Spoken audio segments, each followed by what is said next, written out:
Martial Peak, Kabanata 3933. Siyam na Nether Heavenly Mountain. Saglit na kumaibot ang mga sulok ng mata ni Yang Kai, ngunit sa ilalim ng tingin ng Lady Boss, kinuha ni Yang Kai ang pitchel ng alak at binuhusan ang sarili ng isang baso ng alak. Ang Lady Boss, na nakahiga sa kama, ay iniunat ang kanyang macelan na jade na puting kamay at iminuwestra. Natigilan sandali si Yang Kai, pagkatapos ay tumawa dahil sa galit. Ganyan ka ba katamad? Malinaw na pinahihirapan siya nito, ngunit hindi siya maaaring manalo laban sa kanya, kaya maaari na lamang niyang ipasa ang tasa ng alak sa iba. Prangka ang Lady Boss. Ininom niya ito sa isang lagok, pagkatapos ay ipinahid ang tasa ng alak sa pagitan ng kanyang mga daliri. Pinandilatan siya nito. Hindi kumbinsido. Tumangala si Yang Kai sa bubong. Hindi ako maglalakas loob. Gayunpaman, nasa kamay mo ako. Maaari mo akong patayin o kakasin ayon sa gusto mo. Humalaklak ang Lady Boss. Kung hindi ka kumbinsido, sabihin mo lang ng malakas. Ano bang dapat ikahiya? Tamad si Yang Kai para pansinin siya. Hindi lang alam ng babaeng ito ang sinasabi niya. Habang pinapansin niya ito, mas naging mayabang siya. Tamad na sabi ng Lady Boss. Sikat ang first in. Maraming tao ang gustong sumali ngunit walang koneksyon. Ngayong maswerte ka ng sumali, hindi ko alam kung gaano karaming tao ang may inggit sa iyo. Brat, huwag mong baliwalain. Lumingon si Yang Kai sa kanya at tumawa. Tiningnan siya ng babaeng amo at sinabing, magtatrabaho ka sa ilalim ko sa hinaharap. Tatretuhan mo ba ako ng ganito ang ugali? Sabi ni Yang Kai na masama ang loob. Kung gayon, anong klaseng ugali ang gusto mo? Sabi ng babaeng amo. Ayaw kong maging magalang ka, ngunit dapat kahit man lang magpakita ng respeto. Kung nakikita ka ng ibang tao na ganito, paano ko sila madidisiplina? Ipinanganak akong ganito. Bumantong hininga ang Lady Boss. Halatang hindi nasisiyahan sa ugali nito, ngunit hindi ito umimik. Pagkatapos ng ilang sandali ng katahimikan, sabi niya, saan ang bahay mo? No comment. Sino ang nasa bahay mo? No comment. Matapos magtanong ng ilang tanong at hindi makakuha ng anumang disenteng sagot, tila unti-unting nawawalan ng pasensya ang amo habang iwinagayway ang kanyang kamay at sinabing, maaari ka nang umalis. Ikinumpas ni Yang Kai ang kanyang mga kamay at tumalikod para umalis. Ang boses ng Lady Boss ay nagmula sa likuran. Mula ngayon, ikaw na ang bahala sa aking 3 pagkain sa isang araw, bilang pati na rin ang paglalaba at paglalaba. Biglang lumingon si Yang Kai para tingnan siya, para lamang makitang ibinabana ng Lady Boss ang kanyang ulo at walang isip na hawak ang kanyang tasa ng alak, na parang may iniisip. Hindi ko alam kung ito ay isang ilusyon, ngunit ang kasalukuyang Lady Boss ay nagbigay ng isang hindi maipaliwanag na pakiramdam ng kahinaan, ganap na naiiba sa pakiramdam na ang 6th grade heaven opening expert ay nagbigay ng mas malayo. Kinagat ni Yang Kai ang kanyang mga ngipin at sinabi sa mahinang boses. Alam ko. Pagbalik niya sa kanyang silid, bago siya makaupo, itinulak ni Bai Chi ang pinto at pumasok. Isinara niya ang pinto sa likod niya at palihim na nagtanong na parang magnanakaw. Hindi ka naman pinahirapan ng Lady Boss, tama. Hinampas ni Yang Kai ang mesa at galit na sinabi. Sobra. Nagulat si Bai Chi at hinawakan ang kanyang braso. Anong ginagawa mo? Hinaan mo yung boses mo. Tinitingnan ng galit na ekspresyon ni Yang Kai, nalilitong tanong niya. Ano ang mali? Bakit ka galit na galit? Sinabi ni Yang Kai. Hindi mo alam. Ang mabahong babaeng iyon ay talagang humiling sa akin na ako ang mamahala sa kanyang 3 pagkain sa isang araw sa hinaharap. Hindi siya maaaring mamatay sa gutom kahit na hindi siya kumain ng 1,000 taon, but now she actually wants me to eat 3 meals a day. Joke lang. Hindi pa kailanman akong nagsilbi sa isang babae sa buong buhay ko. Pinahihirapan niya ako at pinaghihiganti. Hindi, hikayat ni Bai Chi. Walang awa yan sa pagitan natin. Bakit maghihiganti ang Lady Boss sa iyo? Sa katunayan, ang Lady Boss ay may matalas na dila ngunit malambot ang puso. Malalaman mo kapag nakasama mo siya ng mahabang panahon. Ngumisi si Yang Kai. Natatakot lang ako na hindi ako mabubuhay ng matagal sa mga kamay niya. Tumawa si Bai Chi. Paano kaya? Kalimutan mo na, wag na natin pag-usapan. Itinaas ni Yang Kai ang kanyang kamay at pinigilan siya. Kinagat niya ang kanyang mga ngipin at sinabi. Dahil gusto niyang makipaglaro, paglaruan ko siya. Tingnan natin kung sino ang hindi unang makakapit. Kalmado ang mga sumunod na araw.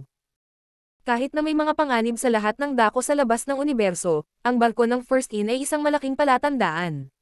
Sa 3,000 mundo, walang gaanong tao ang nangahas na magkaroon ng mga disenyo sa First In. Si Yang Kai ay abala araw-araw. Siya ang namamahala sa 3 pagkain sa isang araw para sa Lady Boss. Inihatid niya ang mga ito sa kanya sa oras at kinuha ang mga kubyertos pagkaraan ng ilang sandali.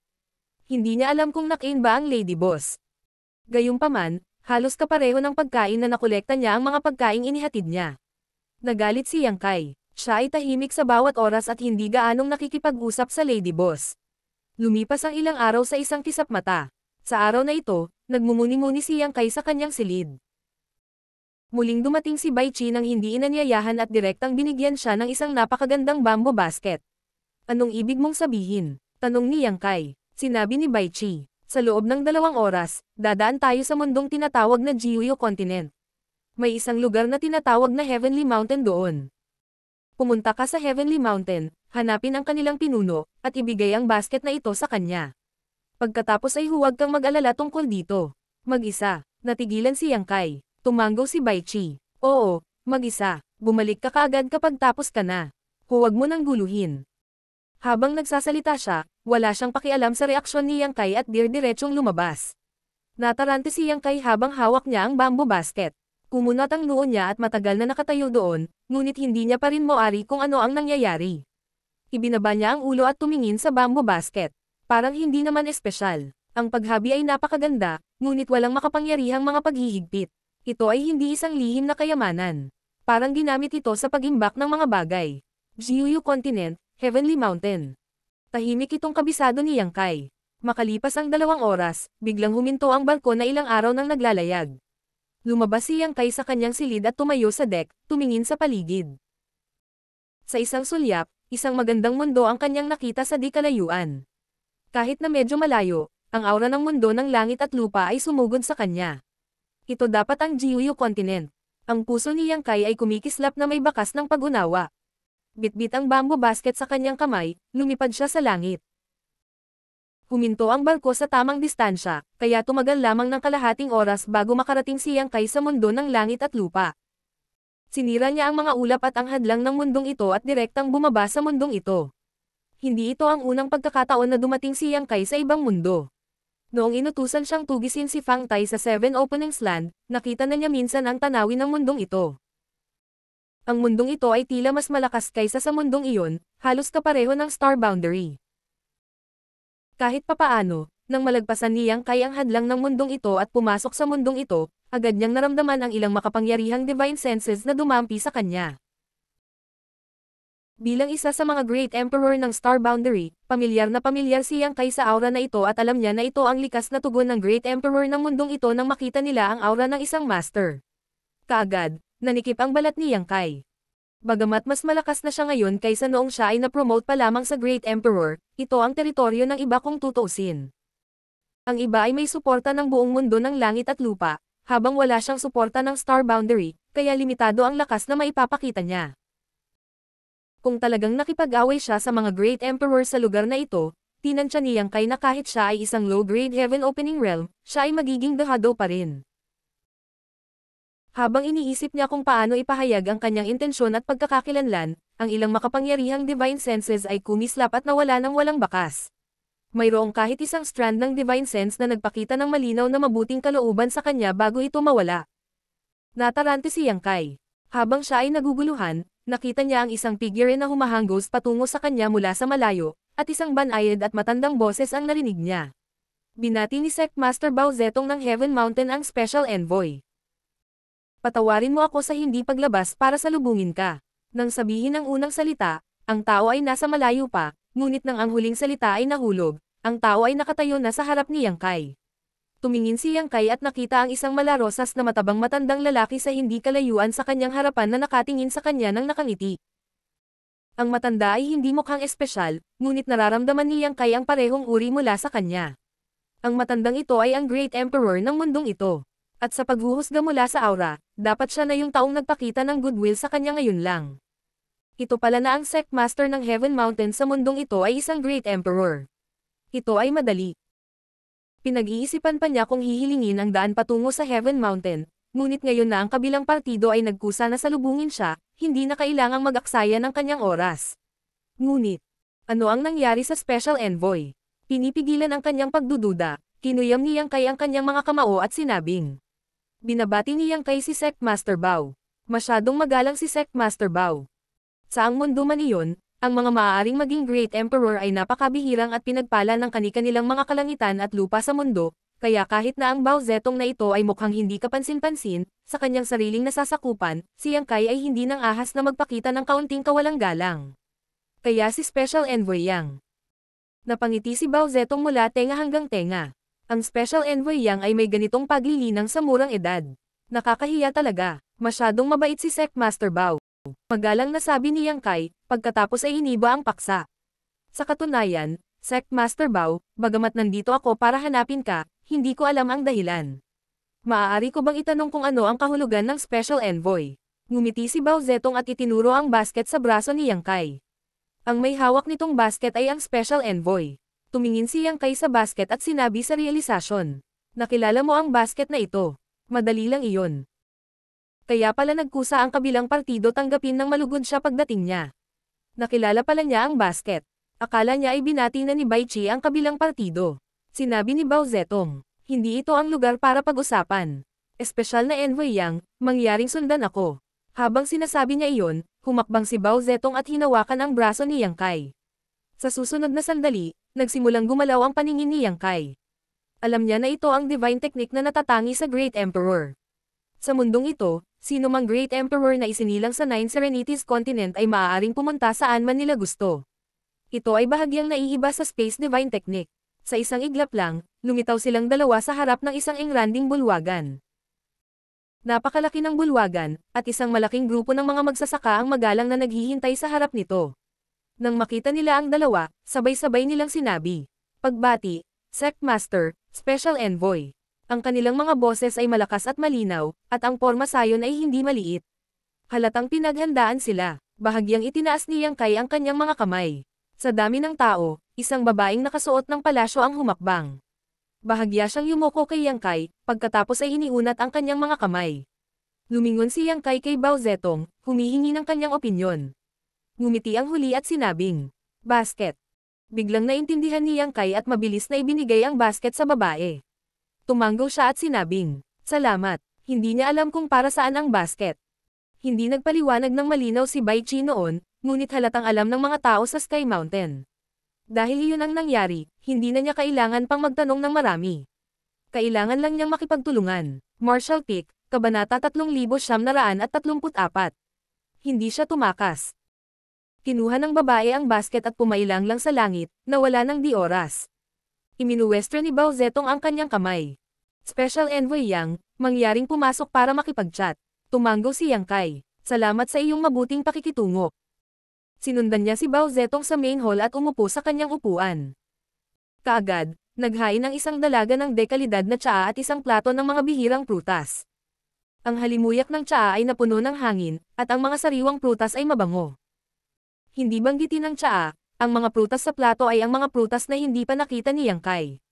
Halatang mga specialty sila ng mundong ito, kaya casual siyang kumuha ng ilan para tikman. Ang lasa ay hindi masama, at para sa isang magsasaka na may mas mababang paglilinang, dapat itong magkaroon ng epekto ng pagtaas ng paglilinang. Gayunpaman, para sa mga taong tulad niya at ni Bao Zetong, ito ay walang silbi. Sa karamihan, ito ay isang panlasa lamang.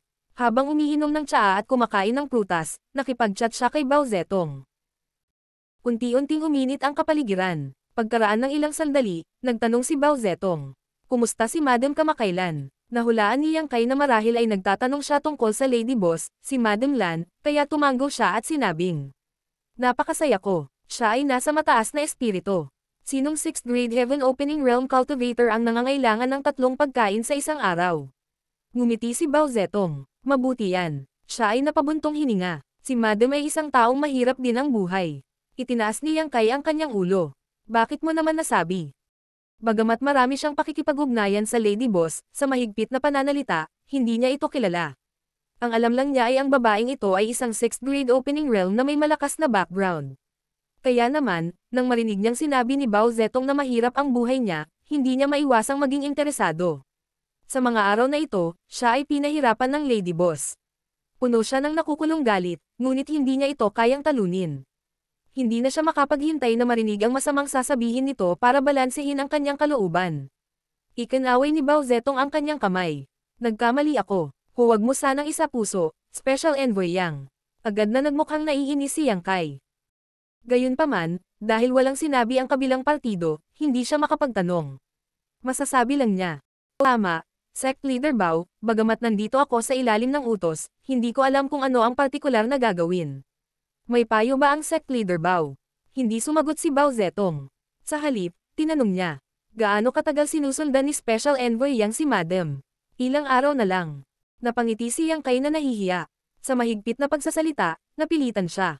Kung hindi niya sana sinundan ang lokong babaeng iyon kung saan-saan. Sinabi ni Bao Zetong, kaya pala, sa totoo lang, hindi ito malaking bagay. May isang uri ng espiritual na prutas sa bundok Tianshan na tinatawag na Snowy Skyline. Ito ay kakaiba at hindi matatagpuan saan man. Gusto ni Madam ang Snowy Skyline, marami. Sa tuwing dadaan siya sa Ninth Underworld, nagpapadala siya ng mga tao para pumili ng ilan at kunin sila. Snowy Skyline. Nagtaas ng kilay si Yang Kai. Ang pangalang ito ay tila patula at kaakit-akit, ngunit hindi niya alam kung anong uri ng espiritong prutas iyon na ang Lady Boss, isang 6th grade heaven opening reel, ay hindi ito makakalimutan. Sa tuwing dadaan siya dito, pupulutin niya ito. Kinailangan niyang tingnan itong mabuti mamaya. Noon lang niya naintindihan kung bakit binigyan siya ni Bai Chi ng bamboo basket. Nandito pala siya para pumitas ng mga espiritual na bunga. That's Snowy Skyline. Habang nagsasalita si Bao Zetong, sumilay ang alaala sa kanyang mga mata. Biglang nawala ang interes niya, at sinabi niya, huwag na nating pag-usapan pa. Dahil tauhan ni Madam si Special Envoy Yang, maiintindihan niya ito sa hinaharap. Ang matandang ito ay palaging nagsasalita sa kalahati. Hindi na makapaghintay si Yang Kai na gamitin ang Black Dragon Spear para ibuka ang kanyang bibig. Halatang naunawaan din ito ni Bao Zetong. Sa sumunod na pag-uusap, sadyang pinamunuan niya ang usapan sa paksa ng paglilinang. Sa halip, masaya siyang nakipag-chat kay Yang Kai. Nang tanungin ni Yang Kai kung bakit hindi siya tumalon mula sa tanikala ng sansinukob na ito at pumunta sa malawak na kalangitan dahil naging isa na siya sa mga Great Emperor, ngumiti si Bao Zetong at sinabi, matanda na ako at nawala ang puso na sumulong. Ano ang magagawa ko kahit na tumalon ako mula sa tanikala ng universo na ito? Sumimangot si Yang Kai at sinabing, kung gayon, ang sect leader na si Bao ay mananatili sa Ninth Underworld magpakailanman. Magalang na sinabi ni Bao Zetong, isinilang at pinalaki ako ng Ninth Underworld. Handa din akong gamitin ang natitirang bahagi ng aking buhay upang protektahan ang mundong ito. Tumango si Yang Kai at hindi maiwasang isipin ang Star Realm.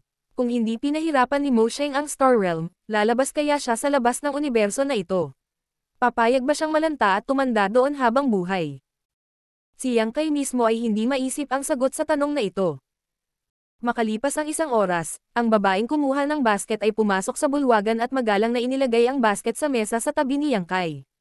Nag-curtsy siya at sinabing, Special Envoy Master, ang Snowy Skyline ay naani na. Salamat. Tumango si Yang Kai at tiningnan ang mga spirit fruit sa bamboo basket. Nalaman niya na ang mga prutas ng Snowy Skyline ay halos kasing laki ng kamao ng isang sanggol. Lahat sila ay mapula-pula ang kulay at halos magkasing laki. Malinaw na maingat silang napili.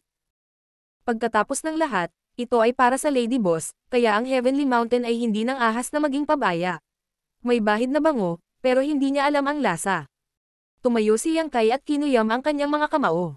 Sect Leader Bao, tapos na ang usaping ito.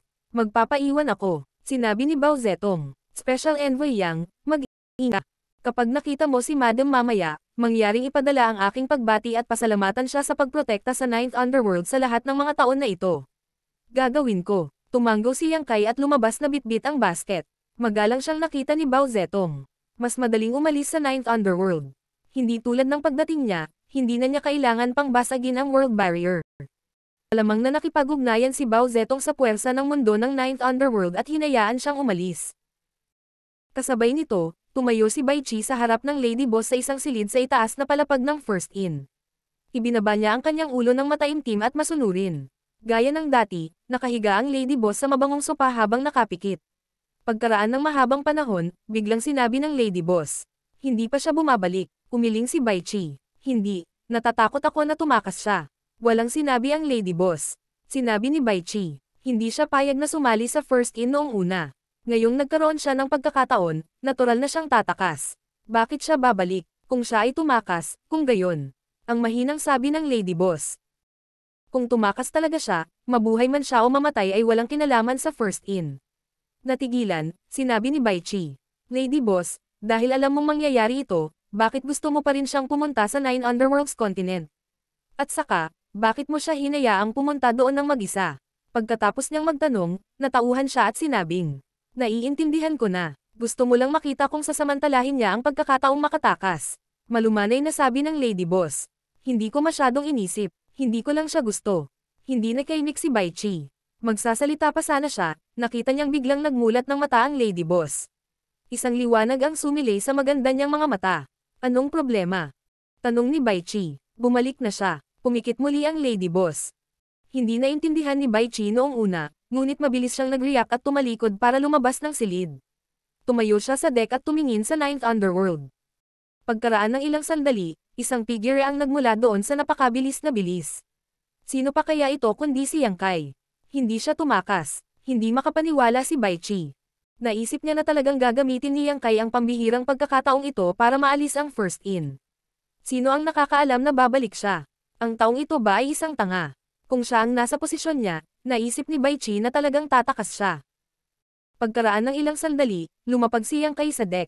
Nawala ang makulay na liwanag sa kanyang katawan na nagpapakita ng kanyang anyo. Nang tumangala siya, nakita niya si Bai Chi na nakatitig sa kanya. Tumingin si Yang Kai sa paligid at sumimangot. Bakit ganyan ka makatingin sakin? Nag-cross arm si Bai Chi at hinawakan ang kanyang baba gamit ang isang kamay. Pinalaki niya si Yang Kai at nagulat na sinabi. Bigla kong napagtanto na may kamukha ka. Bakit hindi ko ito napansin noon pa? Sino? Tanong ni Yang Kai. Umiling si Bai Chi at hindi na nagsalita pa. Sa halip, itinuro niya ang silid sa itaas na palapag ng barko, na nagpapahiwatig na ang Lady Boss naghihintay sa kanya. Ngumuso si Yang Kai at tumalon sa pinto ng kwarto. Itinaas niya ang kanyang kamay at kumatok sa pinto. Lady Boss, nakabalik na ako. Pasok ka. Ang tamad na boses ng Lady Boss ay nagmula sa loob, sa kwarto. Itinulak ni Yang Kai ang pinto at pumasok.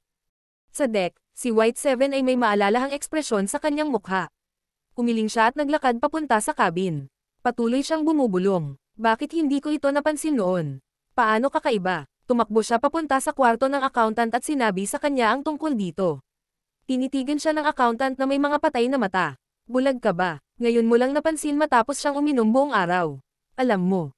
Nagulat si Bai Chi. Sinabi ng accountant. Nakita ko ito noong una siyang pumasok sa shop. Biglang naintindihan ni Bai Chi. Hindi nakakagulat na gusto siya ng Lady Boss namin na manatili. Kaya iyon ang dahilan. Kung gayon, iyon ba ang dahilan kung bakit patuloy niyang pinahihirapan si Yang Kai? Bigla, sabi niya ng mapait na mukha. Tapos, hindi pa ba tapos?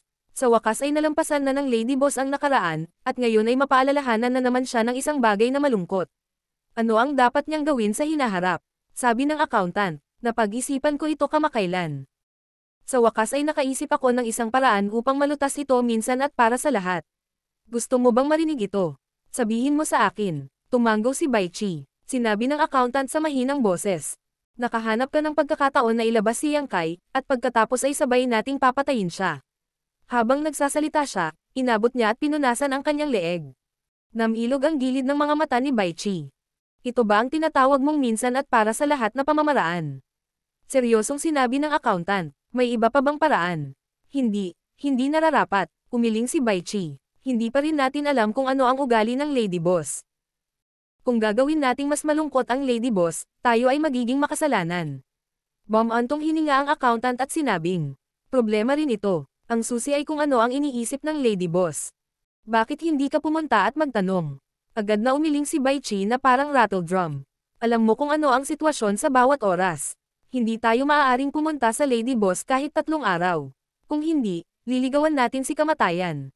Nang marinig ito ng accountant, hindi napigil ang kiligin. Tila may naisip siyang kakilakilabot at desididong sinabing, pupunta muna ako sa pag-iisa. Magtatago ako ng ilang araw. Pumunta ka at sabihin sa iba na walang sino mang magpupuyos sa Lady Boss sa 3 araw na ito.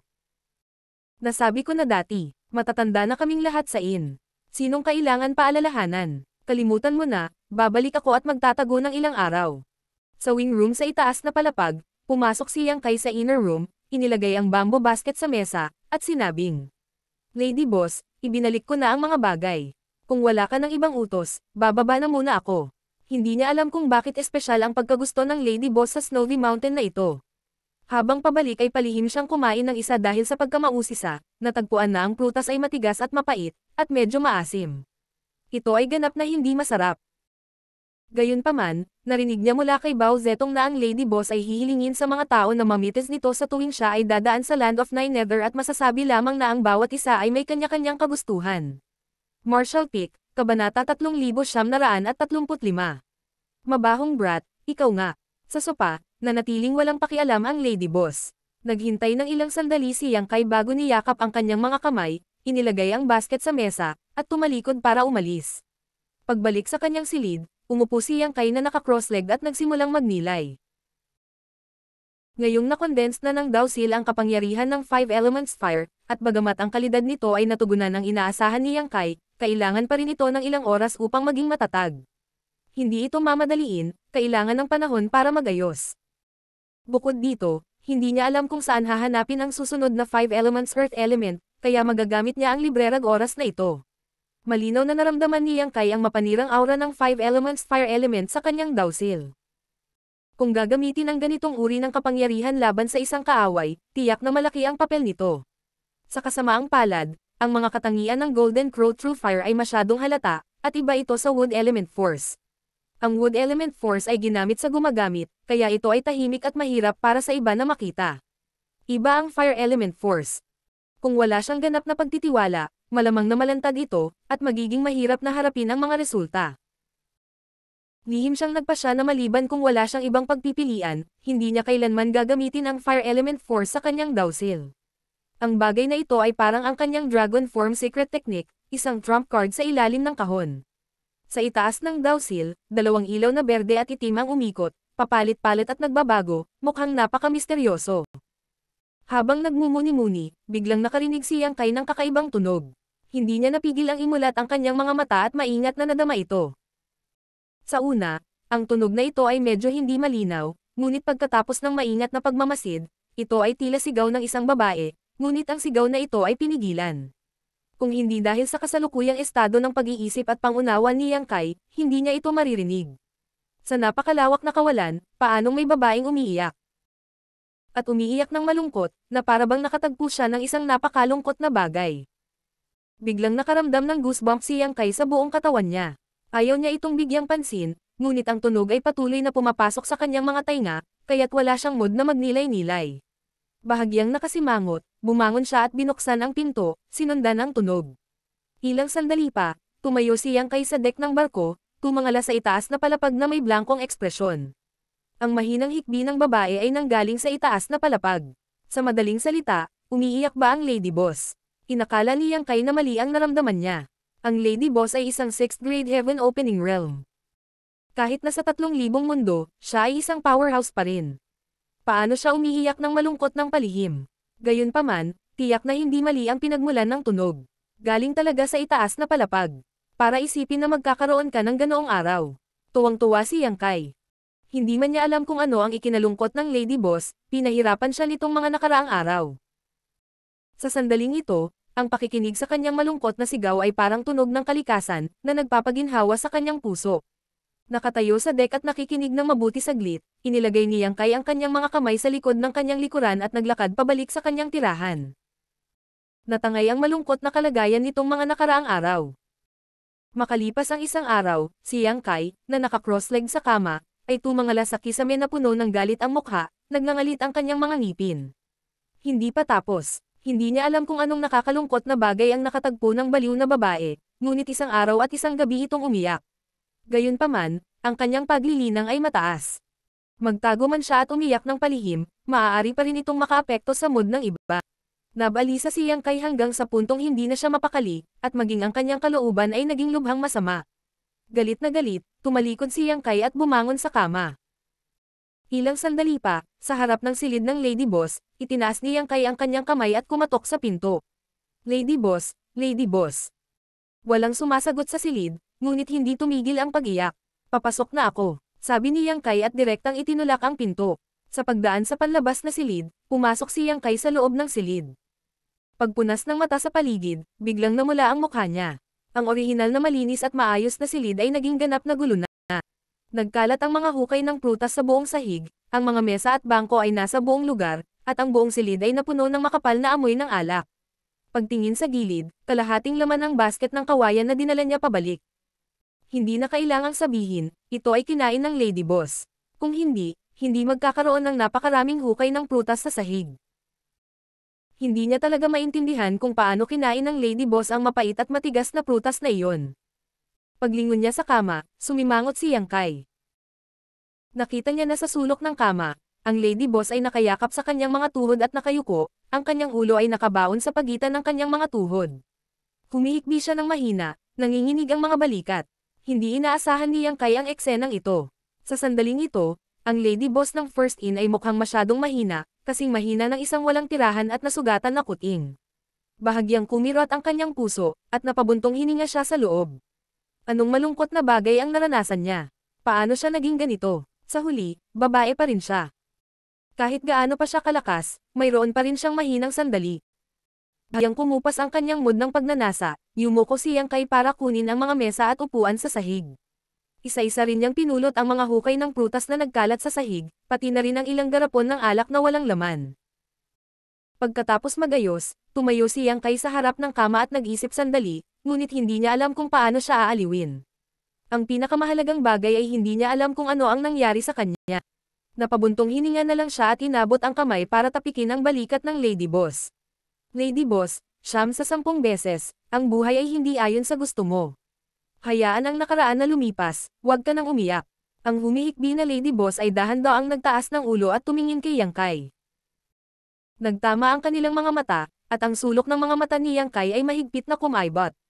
Sa oras na ito, ang Lady Boss ay parang bulaklak ng peras sa ulan. Ang kanyang dalawang magagandang mata ay namamaga na parang mga peach, at ang kanyang mukha ay puno ng luha. Ang kanyang mahahabang pilik mata ay may luha sa mga ito, at ang kanyang mukha ay nakalalasing na pula. Sa pagtingin pa lamang sa kanya, mararamdaman na kung ano ang ibig sabihin ng pagkadurog ng puso. Sinubukan ni Yang Kai na pilitin ang isang hindi nakakapinsalang ngiti at ibinaba ang kanyang ulo para tingnan siya. Unti-unting tumutok ang paningin ng Lady Boss, at ang orihinal na maselang alindog ay unti-unting napalitan ng lamig. Kinagat niya ang kanyang mga labi at nagngangalit ang kanyang mga ngipin at sinabing, "Ikaw pala, mabahong brat." Naramdaman ni Yang Kai na may mali. Ang Lady Boss ay parang, bakit parang lasing siya? Maaari ring malasing ang 6th grade heaven opening realm. Naglakas loob ka pa ring bumalik. Galit na sabi ng Lady Boss. Puno ng dugo at luha ng pagbibintang ang kanyang mga mata. Nalito si Yang Kai. Sa sumunod na sandali, humigpit ang braso niya. Pagtingin niya sa ibaba, nakita niyang inabot na ng Lady Boss at hinawakan ang braso nito. Isang marahas na puwersa ang dumaloy sa kanyang braso at sa kanyang katawan. Sa isang segundo, nagbago ng husto ang mukha ni Yang Kai. Naramdaman na lang niya na para siyang dahon na nahulog sa malawak na karagatan. Hindi siya makapagbigay ng anumang lakas. Sa pagharap sa unos na maaaring dumating anumang oras, maaari lamang niyang isuko ang sarili sa tadhana. Ang kapangyarihan ng 6th grade heaven opening realm ay talagang nakakatakot. Habang siya ay nasa pagkabigla at pagkalito pa, ang Lady Boss ay gumamit na ng kaunting lakas sa kanyang palso at diretsyong ibinagsak siya sa lupa sa isang kalabog. Kaagad pagkatapos, tumalon ang Lady Boss mula sa sopa. Sa pamamagitan ng isang kamay na nakakapit kay Yang Kai, hindi niya ito hinayaang magkaroon ng lakas na lumaban. Sa kabilang banda, siya at ang kanyang dalawang paa ay nahulog kay Yang Kai na parang mga patak ng ulan. Habang sinusuntok at sinipa niya, nagngangalit ang kanyang mga ngipin at pinagalitan. Munting nabastos, naglakas loob ka pa ring bumalik. May mukha ka pa bang babalikan? Bakit hindi ka namatay sa labas? Bakit ngayon ka lang bumalik? Ang tunog ng kalabog ay walang katapusan. Sa una, nagawa ni Yang Kai na palayasin ang ilang suntok, ngunit pagkaraan ng ilang sandali, hindi na niya kayang labanan, lupa upang protektahan ang kanyang mukha, tahimik na tinitiis ang hindi maipaliwanag na pambubugbog na ito. Pagkaraan ng hindi malamang na tagal, unti-unting nawala ng lakas ang mga braso at binti ng Lady Boss. Sa wakas, umupo siya sa lupa at binutukan si Yang Kai ng kanyang mga kamao habang umiiyak ng malakas. Ang kanyang mga iyak ay nakakadurog ng puso at nakakadurog ng puso. Ang mga luha ay bumagsak sa kanyang pisngi na parang mga butil mula sa isang sirang kwintas, na para bang siya ay dumanas ng matinding hinaing. Iniangat ni Yang Kai ang kanyang ulo, ang kanyang mukha ay mabangis. Gusto niya itong pag-alitan, ngunit nang makita siyang ganito, hindi niya ito magagawa. Nasusuklam lamang niyang sabihin, Baliw na babae, bakit mo ako sinasaktan? Lumapit siya para aliwin siya na may magandang intensyon, ngunit hindi niya inaasahan na mabubugbog siya sa lupa. Hindi mapawi ang galit ni Yang Kai Puso kahit na ang lahat ng tubig sa 3 ilog at 5 lawa. Agad na tumigil ang Lady Boss na umiiyak ng malakas. Tumutulo pa rin ang kanyang mga luha, ngunit tumingin pa rin siya kay Yang Kai at nagtanong. Pinagalitan mo ako. Malabo ang mata niya sa kalasingan, at halatang medyo nagdedeliryo pa siya. E ano kung pag-alitan kita? Nawala rin ang galit ni Yang Kai. Hindi niya ito mapag-alitan kahit hindi siya manalo. Baliw na babae, baliw na babae, baliw na babae. Tinitigan siya ng Lady Boss at biglang ngumiti. Inabot niya at ipinulupot ang kanyang mga braso sa leeg ni Yang Kai, sinakal siya sa kanyang harapan. Ginamit niya ang isa niyang kamay para himas-himas ang ulo niya. Mabahong brat, gaya ka pa rin ng dati. Hindi pa niya naihirapan ng ganito ang kanyang ulo. Isang hindi maipaliwanag na kahihiyan ang bumangon mula sa kanyang puso. Kinagat ni Yang Kai ang kanyang mga ngipin at inipon ang kanyang lakas para kumawala sa pagkakahawak ng Lady Boss, ngunit hindi siya makagalaw sa ilalim ng pagpigil ng 6th grade Heaven Opening Realm. Dahil nakabalik ka na, huwag kang aalis. Samahan mo akong uminom. Sigaw ng Lady Boss. Lumapit siya at kumuha ng isang garapon ng alak. Wala siyang pakialam kung payag si Yang Kai o hindi. Ibinuka niya ang kanyang bibig at bahagyang itinaas ang kanyang leeg, pagkatapos ay ibinuhos ang alak sa garapon sa kanyang lalamunan. Ang malamig na alak ay gamulong sa kanyang lalamunan, na sinundan ng isang nasusunog na sensasyon. Hindi nagtagal, ang buong garapon ng alak ay itinutok sa kanyang tiyan. Ang kanyang tiyan ay nasusunog, at si Yang Kai ay nakakita ng mga bituin. Ang tanging iniisip niya ay medyo malakas ang alak na ito.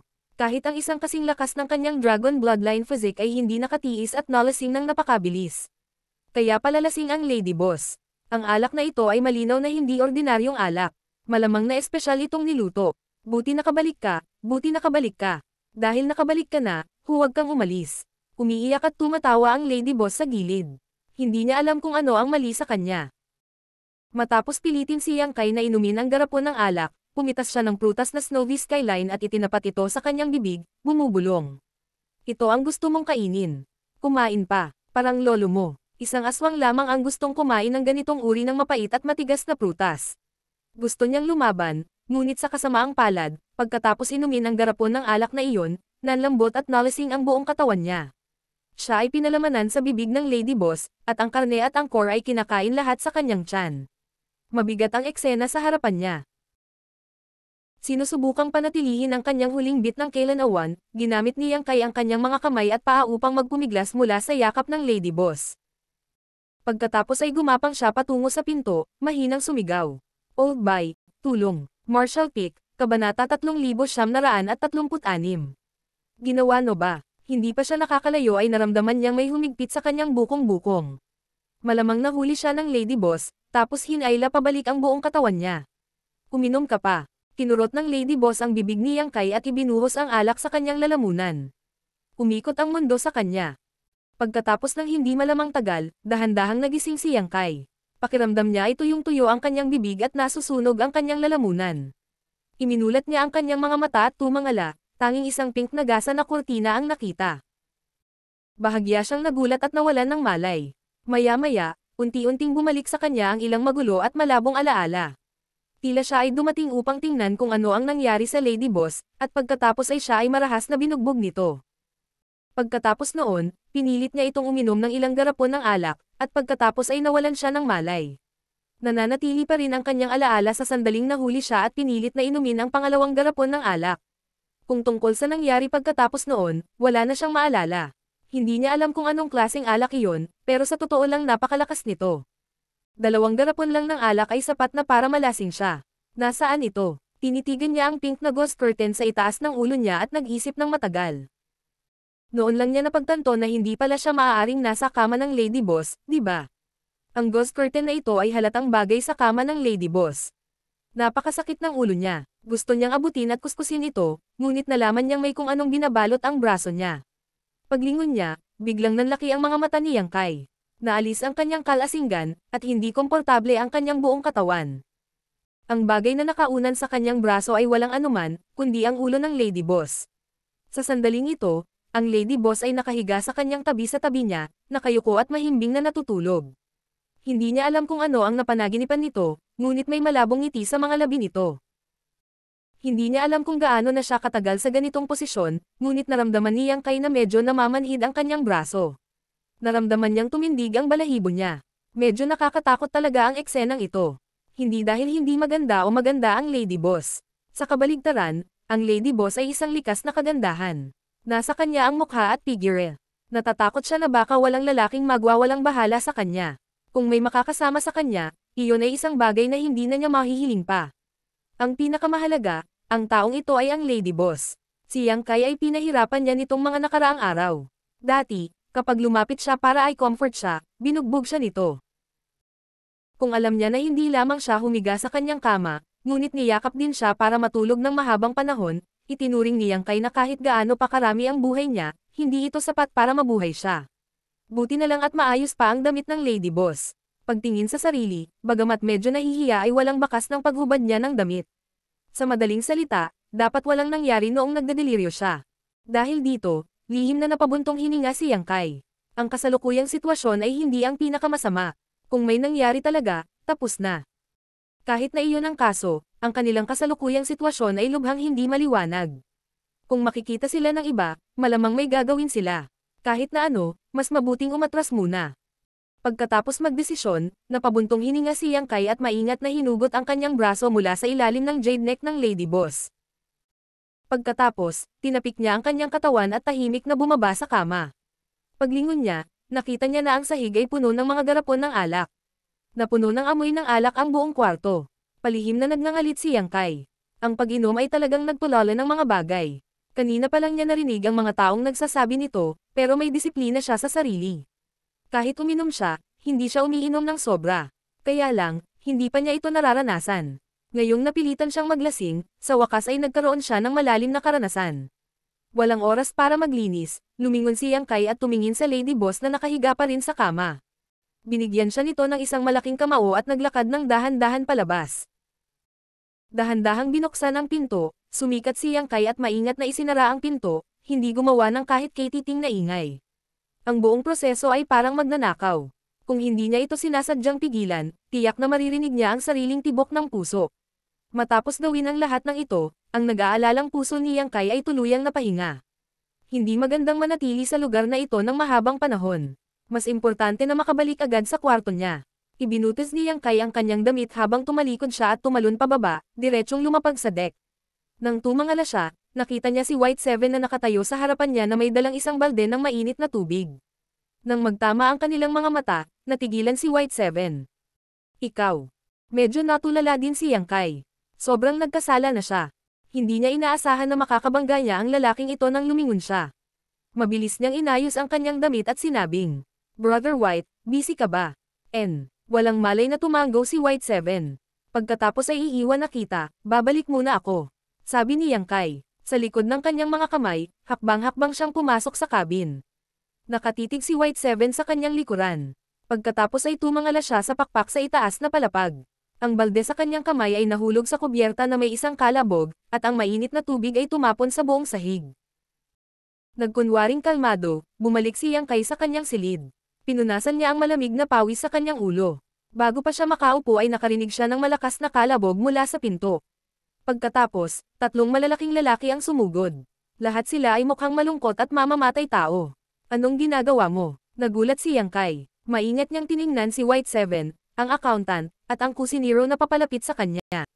Sabay dahan-dahang umatras. Walang imek silang tatlo. Tahimik silang nakipagtulungan at pinasuko si Yang Kai sa kama sa 2 hanggang 3. Itinaas ng accountant ang gintong abacus sa kanyang kamay at akmang dudurog ito. Inilagay ng kusinero ang pinakintab na kutsilyo sa kusina sa noo ni Yang Kai. Binalot pa ni White Seven ang puting tuwalya sa leeg ni Yang Kai ng 2 beses at hinigpitan ito. Sinabi ni Yang Kai sa paos na boses, mag-usap tayo ng maayos. Bakit mo ako hinahawakan? Yumuko si Bai Chi, halos hawakan ang mukha ni Yang Kai. Sa isang mabangis na ekspresyon, siya ay nagngangalit ng kanyang mga ngipin at sinabi, Mabahong brat, may itatanong ako sa'yo. Sagutin mo ako ng tapat. Kung magsinungaling ka, agad kong kikitil ang buhay mo. Tanungin mo ako, tanungin mo ako. Paulit-ulit na tumanggo si Yang Kai. Hindi kayang talunin ng 2 kamao ang 4 na kamay. 3 sila. Hindi niya kayang talunin ang mga ito. Pulang-pula ang mga mata ni White Seven. Nasaan ka kagabi? Saan pa kaya ako? Siyempre, nasa kwarto ako. Tama siya, nasa kwarto siya, pero hindi niya ito sariling kwarto. Ang lakas ng loob mong maging matigas ang ulo kapag malapit ka ng mamatay. Turuan mo siya ng leksyon. Itinagilid ni White Seven ang ulo sa kusinero, na agad namang itinaas ang kutsilyo sa kanyang kamay. Maghintay. Nagulat si Yang Kai. Ang mga lalaking ito ay seryoso. Kung pinutol nila siya ng kutsilyo, paano siya makakaligtas? Binigyan kita ng pagkakataon, kaya dapat mong pahalagahan. Tatanungin ulit kita, nasaan ka kagabi? Nagnanga ang ngipin ni White Seven at sumigaw. Napahiya si Yang Kai. Hindi siya nakaimik. Hindi mo ba nakita? Bakit mo pa ako tinatanong? Maaaring hindi totoo ang nakita ko. Gusto kong ikaw na mismo ang magsabi sa akin, nasaan ka kagabi? Lady Boss. Nasa kwarto. Kinamot ni Yang Kai ang kanyang mukha. Ang kanyang mga mata ay gumagala, at siya ay may isang nakakahiyang ngiti sa kanyang mukha. Nang matapos siyang magsalita ay naramdaman niyang biglang humigpit ang tuwalyang nakapulupot sa leeg niya. Naglabas din ng matalim na aura ang kitchen knife sa ulo niya. Hinigpitan ni White Seven ang tuwalya. Ang kanyang mga mata ay namumula, at siya ay humihingal. Ginawa mo ba? Ano? Anong ginawa mo? Hindi makahinga si Yang Kai dahil sa tuwalya. Panay ang paghampas niya sa braso niya. Tinanong kita kung ginawa mo. Nagnanga ang mga ngipin ni White Seven at inulit. Hindi ko ginawa, hindi ko ginawa. Inosente kami ni Lady Boss. Wala kaming ginawa. Inilabas ni Yang Kai ang kanyang dila at nahihirapang ipagtanggol ang kanyang sarili. Talaga, bakas pa rin sa mukha ni White Seven ang hindi makapaniwala. Ito ay higit sa lahat dahil ang eksena kanina ay masyadong nagpapahiwatig. Si Yang Kai ay tumakbo palabas ng kwarto ni Lady Boss kaninang madaling araw na may gusot na damit. Mahirap para sa kanya na hindi masyadong mag-isip. Talagang totoo. Nagmamadaling itinaas ni Yang Kai ang tatlong daliri at nanumpa sa langit. Seryoso siyang tinitigan ni White Seven. Makalipas ang mahabang panahon, unti-unting nawala ang pamumula ng kanyang mga mata. Gamit ang kanyang kamay, hinailan niya pababa ang tuwalya na nakabalot sa leeg ni Yang Kai. Tumayo siya sa tabi ng kama at tumingin kay Yang Kai. Sabihin mo sa akin kung anong nangyari. Mas mabuting huwag kang magsinungaling. Kung hindi, hindi ka madaling pakakawalan naming magkakapatid. Habang nagsasalita siya, hinawakan niya ang isang dulo ng tuwalya sa bawat kamay at pinagpag ito ng ilang beses. Ikinaway ng accountant ang kanyang gininto ang abacus sa gilid, na gumawa ng isang kalampag. Ikinumpas ng chef ang kanyang kutsilyo sa kusina, at ang malamig na kinang sa talam ay nagpapahina sa mga tao. Hinawakan ni Yang Kai ang kanyang leeg at umubo ng ilang beses. Inangat niya ang ulo niya at tinignan ang tatlong matipunong lalaki na nakahilera sa harapan niya. May pag-aalalang ekspresyon, mahina niyang sabi. Sa totoo lang, hindi ko rin talaga alam kung ano ang nangyari. Hindi mo alam. Muli siyang pinandilatan ni White Seven na may mabangis na ekspresyon. Pagkatapos sabihin sa akin kung ano ang alam mo. Walang magawa, panandalian lamang na ikwento ni Yang Kai ang nangyari. Sinabi niya na narinig niya ang mahinang pag-iyak na nagmumula sa itaas, kaya pumunta siya upang tingnan ang sitwasyon. Sa huli, nang pumasok siya sa silid ng Lady Boss, nakita niya itong umiiyak. Natural na gusto niya itong aliwin, pero sinong mag-aakala na diretsyong pipilitin siya nitong uminom ng 2 garapon ng alak, dahilan para mawalan siya ng malay. Pagkagising niya ay nakahiga na siya sa kama ng Lady Boss. Kung ano ang nangyari sa pagitan, wala talaga siyang maalala. Kahit ngayon, hindi niya maalala. Pagkatapos makinig, nagkatinginan si White Seven at ang dalawa pa. Lumakas ang kanilang divine sense at lihim silang nakipag-usap. Older White, hindi mo ba sinabi sa batang ito na huwag istorbohin si Lady Boss nitong ilang araw?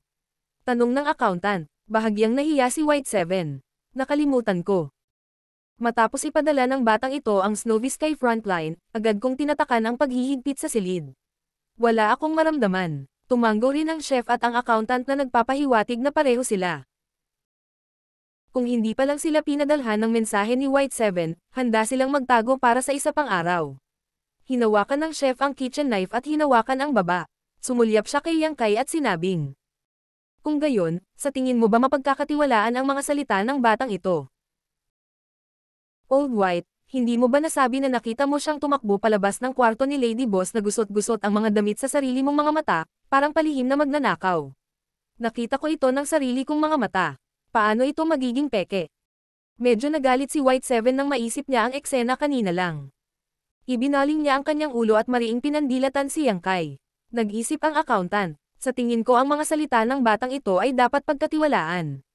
Parang hindi ka pa nakakatikim ng alak ni Lady Boss. Kahit kalahating banga ay hindi kinaya ng mga kapatid ko. Kung talagang napilitan ang batang ito na uminom ng 2 garapon, natatakot ako na wala na siyang magagawa pa. Tumanggo si White Seven at ang chef. Sa pag-iisip ng lakas ng alak ni Lady Boss, kinilig sila at gustong matikman muli sa buhay na ito. Tapos ayos lang. Napatingin ang chef sa kanilang dalawa. Tumanggo ang accountant at sinabing, ito ay dapat na isang maling alarma. Pagkatapos ay aalis na ako. Sinabi ng chef, gising na si Lady Boss. Magluluto ako ng hangover soup para sa kanya. May mga utang pa akong dapat bayaran. Magpapaiwan din ako, sabi ng accountant at sumunod sa chef palabas.